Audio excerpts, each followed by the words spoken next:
Boa noite. Checar aplicativos mais de 60 vezes por dia. Não conseguir dormir sem a companhia do celular. Pular refeições, deixar de sair de casa para ficar conectado. Estes podem ser sinais da dependência digital, transtorno que a cada dia afeta mais pessoas em todo o mundo. Aqui não é diferente. Os brasileiros já somam, em média, 5 horas na frente do computador e quase 4 horas diante de tablets e celulares todos os dias. Mas a preocupação vai muito além do tempo gasto. Está mesmo na relação do usuário com a rede mundial de computadores. Que a internet é uma tecnologia fantástica, não há dúvidas. Mas será que as pessoas estão fazendo um uso adequado dela? Para debater o vício em internet, convidamos Igor Lins, psicólogo, Américo Amorim, fundador da Scribo, uma empresa pernambucana voltada à produção de jogos para a educação infantil, e Bruno Nogueira, jornalista e professor do Departamento de Comunicação da UFPE. Lembrando que esse programa também está sendo exibido pela internet, no endereço ufpe.br/NTVRU. Boa noite, sejam bem-vindos à Opinião Pernambuco. E para a gente começar a entender essa temática, eu gostaria de saber, Igor, se dá para a gente diferenciar alguém que usa bastante a internet porque precisa, por algum motivo, porque, enfim, trabalha com alguma coisa que exige dela sempre o uso da internet, e alguém que é viciado. É uma linha tênue ou a gente consegue distinguir facilmente isso? Bom, existem 3 tipos de grupos que normalmente são diferenciados na literatura científica. Primeiramente, a gente imaginar que vivermos sem tecnologia é uma possibilidade fora de cogitação. A gente precisa para quase tudo, praticamente. Para trabalho, para comunicação, para entretenimento. Então, é uma era, como chamada cybercultura, que chegou para ficar. Mas existem grupos distintos. O grupo número 1 é o grupo de pessoas que têm uso saudável, que não apresentam sintomas vinculados a uma dependência. O segundo é o uso problemático. Tem alguns sintomas da dependência, mas não todos os mínimos necessários para o diagnóstico do terceiro grupo, que é a dependência em si. Mas o que seria a dependência? Se eu tenho alterações em relação a meus hobbies, modificação de humor quando eu interrompo o meu uso, relacionamentos afetivos afetados por causa do uso de tecnologia, despender cada vez mais tempo utilizando, eu começo a ter um cenário cada vez mais patológico e menos saudável. Esse é o grupo de dependentes e sim, ele se torna cada vez mais frequente na população. E a gente pode dizer que essas pessoas são doentes? É certo esse termo? Sim, por 2 motivos. Inicialmente, o DSM-5, que é o manual psiquiátrico, que foi lançado pela Associação de Psiquiatria Americana, confirmou em 2013 essa possibilidade. E agora o CID-11, que é um outro manual, ele também é psiquiátrico, ele tem os transtornos catalogados, insere o transtorno do jogo da internet ou pela internet como uma forte possibilidade de transtorno psiquiátrico. Então, são diversos estudos que são feitos para isso, de sintomas, neuroimagem, de epidemiologia, ou seja, qual é a frequência que ocorre na população. Então, tudo vem mostrando que, sim, a tecnologia pode ser vista como um transtorno. Isso não é uma fase, não é uma questão momentânea ou uma onda que vai passar. Ela tem, sim, um caráter longitudinal e deve ter intervenções quando a pessoa, sim, apresenta problemas em relação a ela. Américo, a gente falou um pouquinho na introdução do Scribo, não é? Queria que você explicasse para o nosso telespectador o que é o Scribo e como ele pode ser utilizado na alfabetização. Muito bom. A gente trabalha na Scribo com o uso positivo da tecnologia, né? Então, o nosso trabalho é muito focado em educar as crianças sobre como utilizar a tecnologia para aprender, se divertindo, mas sempre com o intuito de se desenvolver. Então, a gente tem um trabalho muito forte junto com as escolas. Então, a gente faz a formação das professoras para que elas entendam como a tecnologia pode ser usada com as crianças de 2 a 5 anos. A gente faz também momentos com os pais, porque os pais têm muitas dúvidas, né? Você tem pais que, às vezes, acham que a criança não deve usar tecnologia nenhuma, o que é quase impossível hoje em dia, e aí eles criam tensões com seus filhos por conta disso.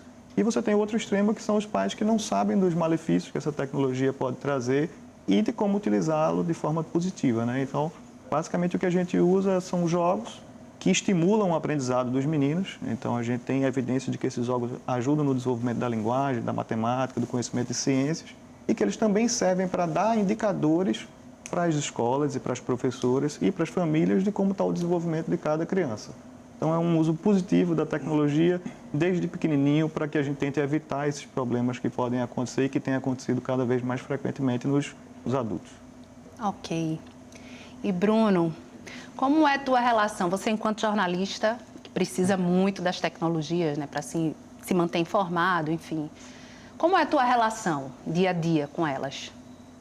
Assim, antes da minha relação, particularmente, eu acho interessante que esse vício que a gente tem de estar conectado o tempo inteiro causa uma ruptura muito forte no jornalismo, né? Na forma como a gente se informa, na forma como a gente fica sabendo que as coisas estão acontecendo.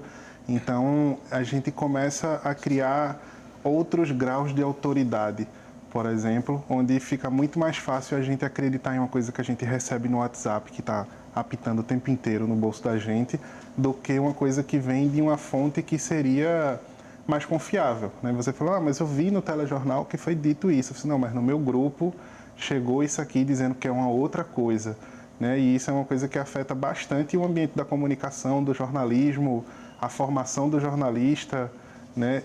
E que a gente precisa o tempo inteiro encarar o desafio de como colocar isso dentro da rotina de se pensar um jornalismo, por exemplo, né? Eu acho que todo mundo que trabalha com comunicação está sempre conectado por natureza, né?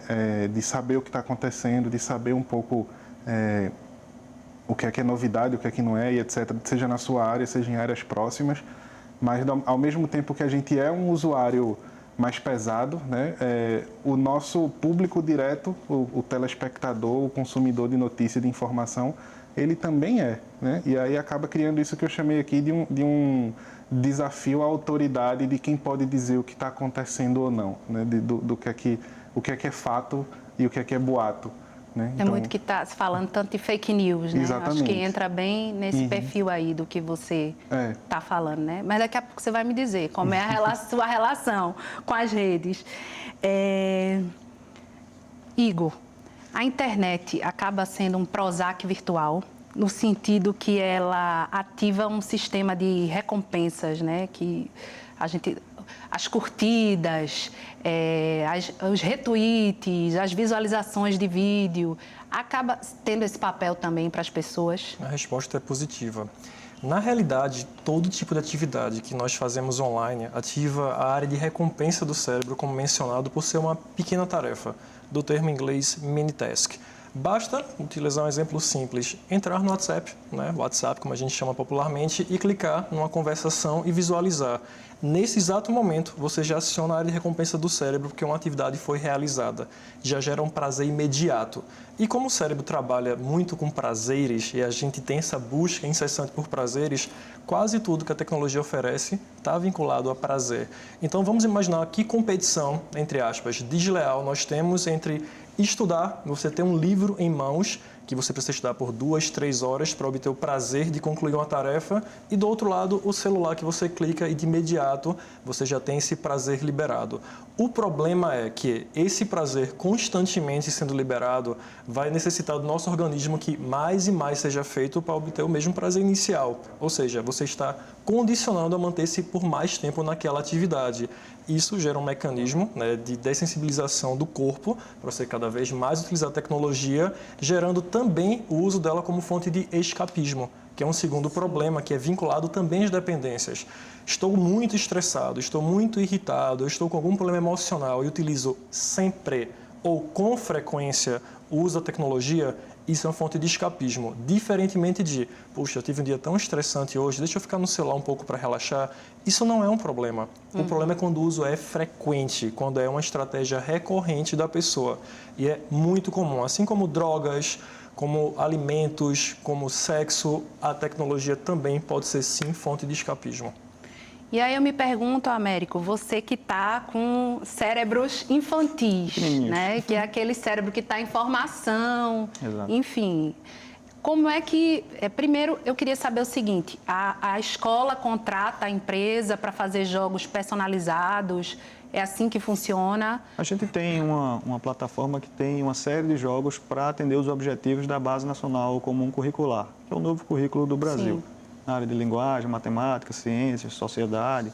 E a gente também personaliza esses jogos com as necessidades especiais das escolas. Então, se a escola tem uma data comemorativa ou um projeto específico que ela vai desenvolver com os meninos, a gente constrói isso numa parceria muito forte com as professoras.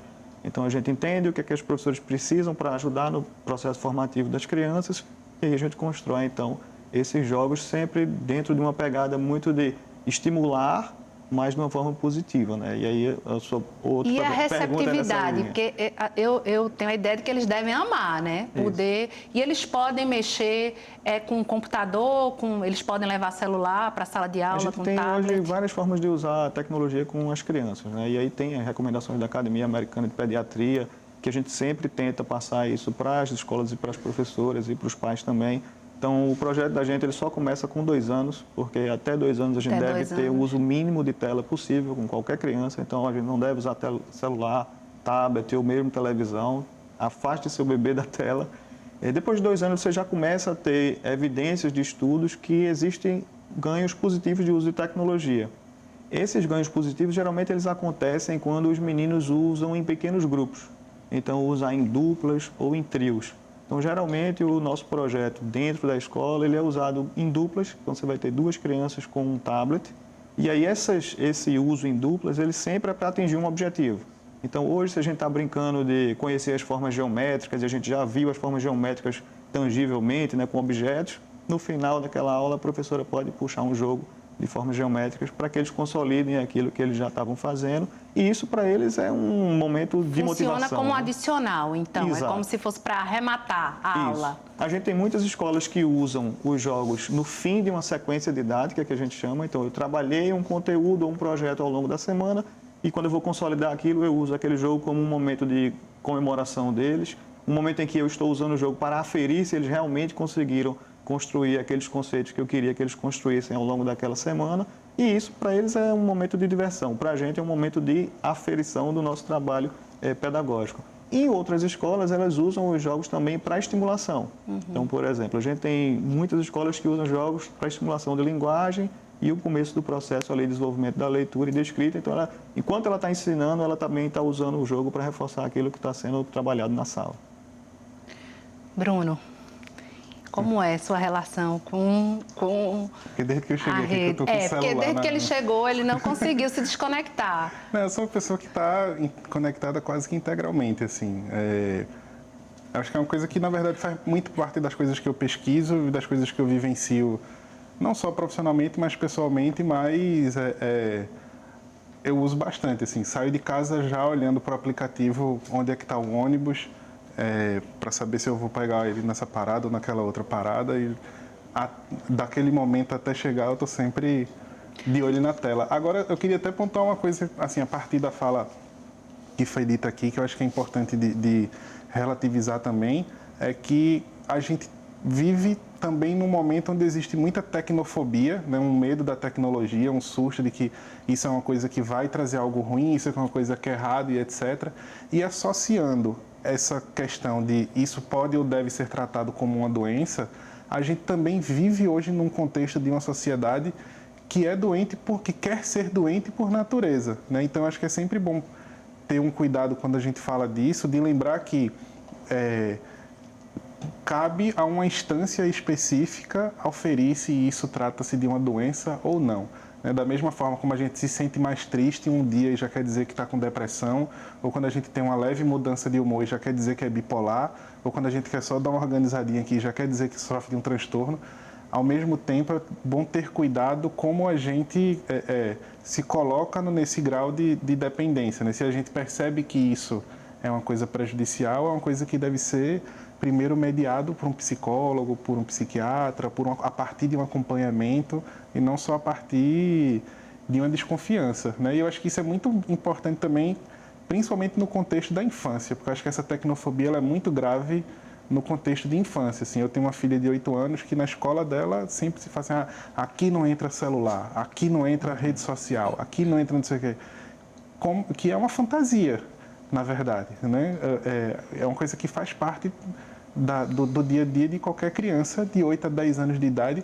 É quase um desafio você encontrar uma criança de 8 a 10 anos de idade que não tenha, até com desconhecimento dos pais, criado o seu próprio canal no YouTube, que já é uma coisa complexa, não é ter mexido no celular, né? Mas ter criado e ter postado um vídeo. e tudo mais. Então é saber naturalizar isso para saber trabalhar bem com isso, né? Quanto mais proíbe, mais fica atraente, né? também Vamos fazer um tem isso. intervalo rapidinho. Vamos para o curto intervalo, hoje debatendo o vício em internet. Voltamos já.